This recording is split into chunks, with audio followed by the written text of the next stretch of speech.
আল্লাহ রাব্বুল আলামিনের কাছে ফরিয়াদ জানিয়েছেন, হে রব্বে করিম, আমাদেরকে হযরত মুহাম্মদ মুস্তাফা মুজতবা হুজুরে পুর নূর সাল্লাল্লাহু আলাইহি ওয়াসাল্লামের উম্মত হিসেবে কবুল করে নিন।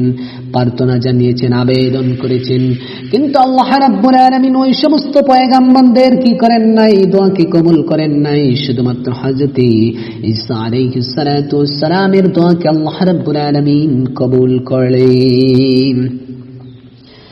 যে নবীর উম্মত হওয়ার জন্য নবী রাসূলগণ কি করেছেন, অসংখ্য গণিত পয়গম্বরগণ আল্লাহ রাব্বুল আলামিনের কাছে ফরিয়াদ জানিয়েছেন, কিন্তু আল্লাহ রাব্বুল আলামিন কারোর ফরিয়াদকে আল্লাহ রাব্বুল আলামিন কবুল করেন নাই। শুধুমাত্র হযরত ঈসা আলাইহিস সালাতু ওয়াস সালামের দোয়াকে আল্লাহ রাব্বুল আলামিন কবুল করলেন।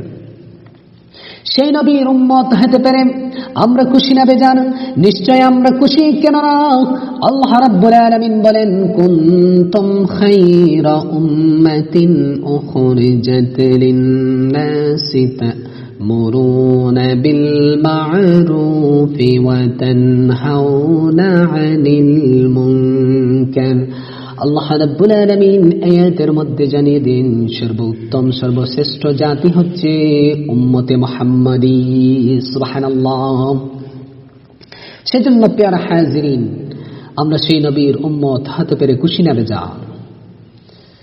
নিশ্চয় আমরা আল্লাহ রাব্বুল আলামিনের কাছে শুকর আদায় করে শেষ করার মতো নয়। কেননা আল্লাহ রাব্বুল আলামিন আমাদেরকে যে এমন একটি নিয়ামত দান করেছেন, যে নিয়ামতের শুকর আদায় করে আমরা কিয়ামত পর্যন্ত যদি শুকর আদায় করি, তাহলে আল্লাহ রাব্বুল আলামিনের সেই শুকর আদায় করা শেষ হবে না।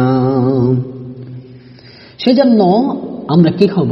আল্লাহ রাব্বুল আলামিনের শুকর গুজার করব, শুকর আদায় করব।